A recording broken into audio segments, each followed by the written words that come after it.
Well, greetings from Nha Trang, Vietnam. Figured I'd start this one off with nice scenery from the beach. Early in the morning, out walking around, got this little shot. But we're about to get into a hotel workout, mobility that I did today. And we're going to start right about now. Here we go. And I just woke up. It is about 5:45 in the morning. It's just dusk outside. You can see outside my room there. And doing this again just to show how I work out in a small, limited space, like I used to do in a truck when I'm on the road. Do it here when I'm traveling around Southeast Asia. So this is about a 15-minute routine that I go through, and I'm just kind of getting going right now. Just getting my joints woken up. I've had no coffee, no food. I've drank a little bit of water, and I've just kind of made my bed. And I literally woke up about 5-10 minutes ago and just getting into this little workout here. Just getting my joints loosened up, as you can see. Feeling a little stiff. But that's how it is, man. When you're 50 years old and you just wake up, this is what I do to get going. Because, yeah, I am a little stiff in the mornings, especially after a lifetime of being an athlete, driving trucks for the last 10 years. I can tell just watching myself. I don't move like I used to. But I can still move pretty well, and I want to keep it going. So that's why I do, 15 minutes of this kind of stuff every single day. And why I show people what I do, because I see a lot of people out there, especially slow travelers, expats, people of retirement age. They're just not in very good shape. And that's going to affect you over the long run as you get older. But doing stuff like this, what I'm doing here, this is where you want to start off with. You might not do everything that I'm doing. You may do it at a better level. You may do it at a higher level than I do. But it's just this kind of stuff that you want to do. You want to be doing just a variety of different movements. Now I'm just doing a horse stance squat, some little bit of shoulder exercise rotations right there. And I'm just, see what I'm doing is I'm just getting down and back up off the floor. I'm doing a decent amount of squats. I'm going to kind of get my spine going here, do some spine circles right here. And this is great stuff to do. This just keeps your spine nice and loose and strong. It prevents it from getting stiff. And I see people most people my age. And I'm 50, so I'm not that old yet, but I'm definitely old enough to where if I didn't take care of myself, I'd be feeling the effects of neglect for sure. But these kind of things, like these simple spinal rotations, getting down and back up off the floor, this alone will keep you healthy. Now you can do this at numerous intensity levels. You can do this at an intensity level that's a really good workout, or you can do what I'm doing today, which is more moderate. This is more of an easy, moderate session for me. That's kind of generally what I like to show, because I think it's something that most people can get started with. Now I'm just going to go a seated position. And this is important too. This is one thing that I see a lot of programs. They do a lot of pushing, so where you're facing the ground and you're pushing forward. These are exercises where you're pushing back. This helps create balance in your shoulders. And since I struggle with a lot of shoulder issues, not bad shoulder issues, but I do struggle with shoulder pain on a fairly regular basis. Not on a real bad level. This last month was pretty bad. That was some of the worst shoulder pain I've had, but it's getting better now because I've been doing more and more of this kind of stuff. And I've been laying off the more just high repetition, push-ups and handstands and things like that. And this kind of thing, especially what I'm doing, these are just called sit-outs or get-ups right here. I forget exactly what they're called right off the top of my head. This is an excellent workout just for mobility and your shoulder. You got balance, a little bit of coordination. With my long arms and legs, it's not easy, but it's going smooth enough.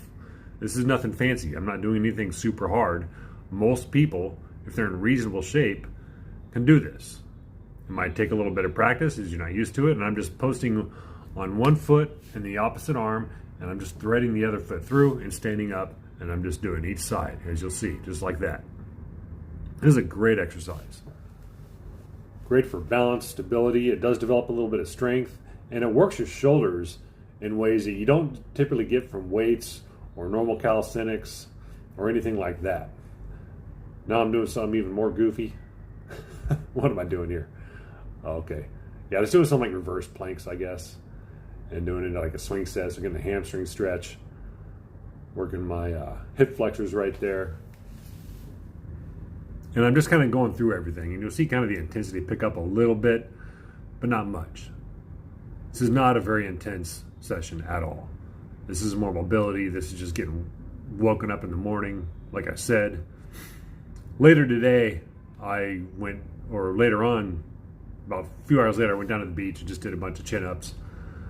10 sets, I did a hang, and then 8 sets of 5 chin-ups. And that was my intense workout for the day. And that took about 20 minutes. So all in all, I had about 40 minutes total, max, of intentional training. Not intense, intentional. Meaning I was working for something. I wasn't just going out and just getting a random exercise. There's a point to this. I'm improving my balance, my coordination, my flexibility, my mobility, my body awareness. And here's a great exercise right here. I'm just supporting my weight on my hands and my feet, and I'm just taking one foot and I'm just kind of stretching out my hips a little bit. Now this is a good exercise. I just recently learned.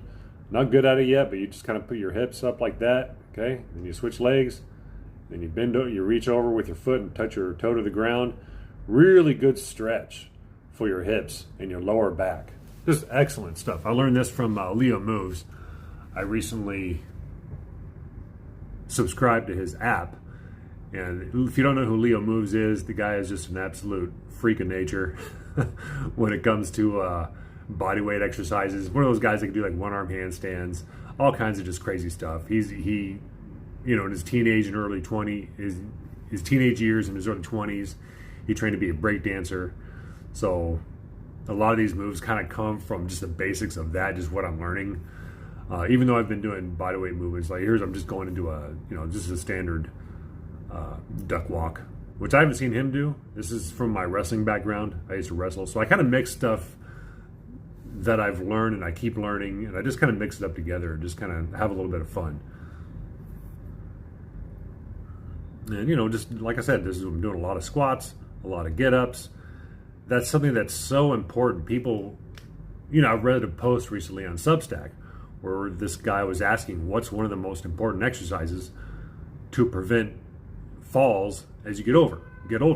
Because as people get older, get in their 70s, 80s, and 90s, they fall down and they hurt themselves, and that can be it right there. Like that's the end. You fall down, you break a hip, chances are you're not recovering. That's going to be it. You're just going to have a slow decline, and then say goodbye. That's it. Life is over. But people mention all these individual exercises, but very few people just mention getting down and up off the ground, which is something I'm big on. They mention all these balance exercises like standing on a Bosu ball or doing squats, and that's all great. I'm doing plenty of squats in this workout. But stuff like this, just practicing getting down and back up off the floor. If you can do that for 5-10 minutes a day, you're going to drastically improve the quality of your life, especially in the last few decades, what I call the second half. When I'm well into now, or the second or the third. If the average lifespan is around 75, I'm 50. So hopefully I got another good 25, 30 years coming up. We'll see. I'm hoping for it. I'm planning for it. I'm working for it. But this stuff for me is also, it's kind of fun. It's really not that difficult to do. As far as, difficult. Now, some of the movements are difficult physically. They're challenging, like what I'm doing right here. This is fairly challenging. Just doing these sit-outs like this. It's kind of challenging for me, but it's very doable. What I mean by not challenging, it's not hard for me to stick with it and do it on the regular basis. I just woke up and I just got started. This is taking me about 15 minutes. We got another, with my edits and everything, I think this video is total about 17, 18 minutes.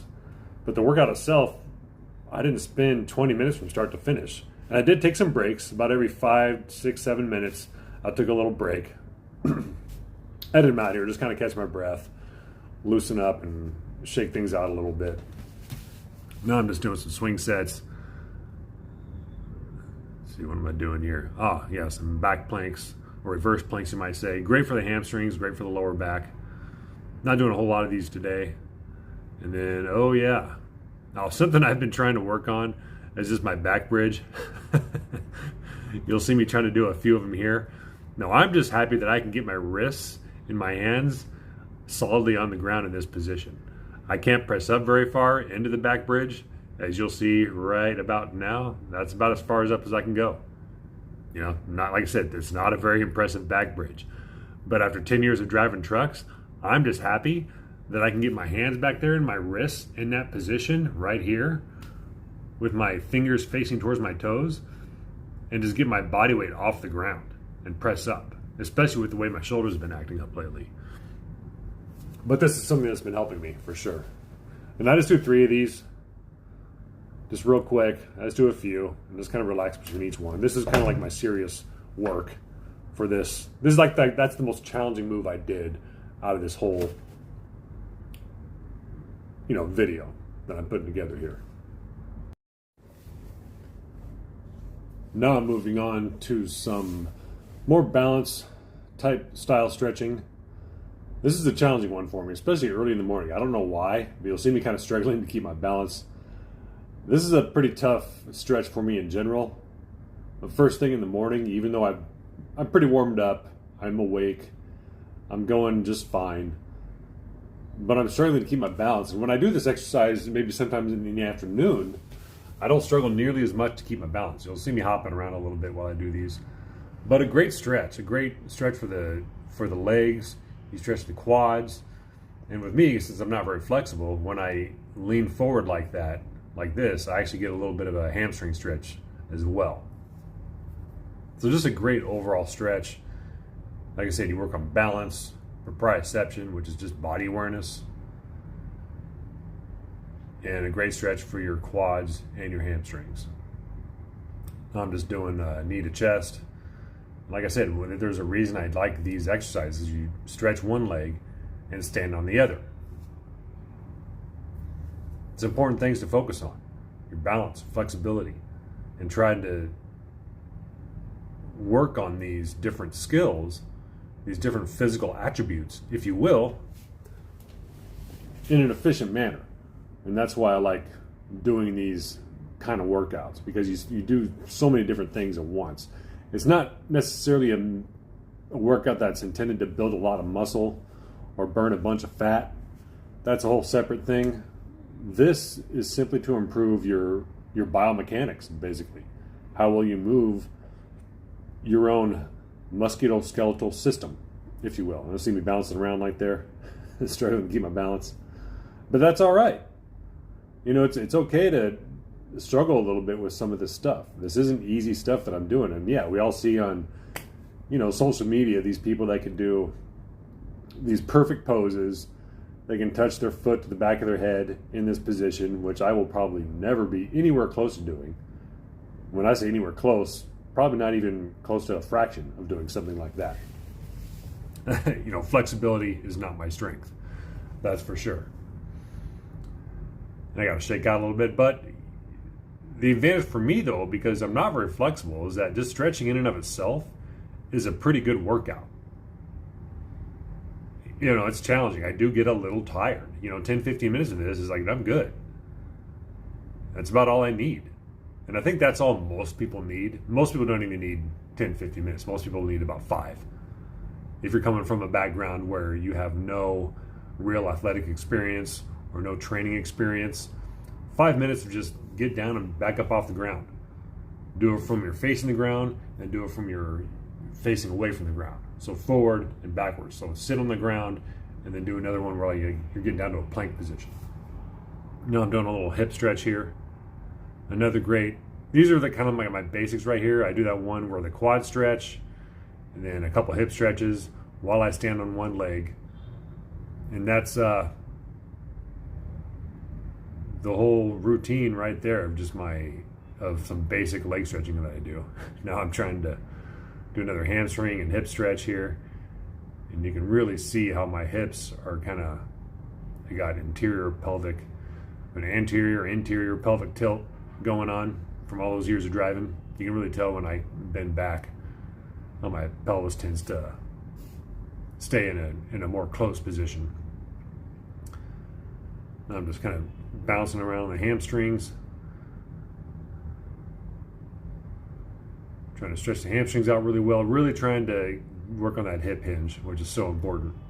Now I'm just standing on my toes, reach up, stand on the toes, and I'm really just trying to align my ankles, my knees, my hips, my shoulders, my neck, and you can see it's not aligned very well at all. But that's okay. That's why I film myself. That's kind of why I show it. You got to see where you're at and see what you need to work on. I feel like when I do this exercise that I'm stretched out pretty good, but obviously, not so much. That's why it's important to film yourself. Now we're doing some straddle, stretching, another position I am not very good at. It's very difficult for me to stay and get in this position and stay in it for any real length of time, but I'm getting a little bit better at it and holding this position. This has always been difficult for me. I see some people, they can go down to a full pancake, they're in a full splits, touch their chest to the ground, just something insane. I am nowhere close to that. But even at this level, it's still excellent to do. It doesn't matter what level you're at. Just find what level you're at, work with it, stay consistent, keep working at it. And this is what keeps me going. It's this kind of stuff that allows me to do the stuff I really like to do. We'll just go to the park and do some calisthenics like I did later this day. Just did a bunch of pull-ups. Go for nice walks along the beach. This is the kind of workout that keeps it all going, keeps it all flowing smooth. It's like a daily oil change almost. Just some basic maintenance. I think that's about it. Anyways, yeah, that's it. Ending scene here on the beach. Very nice. Nha Trang, Vietnam. Hotel workout.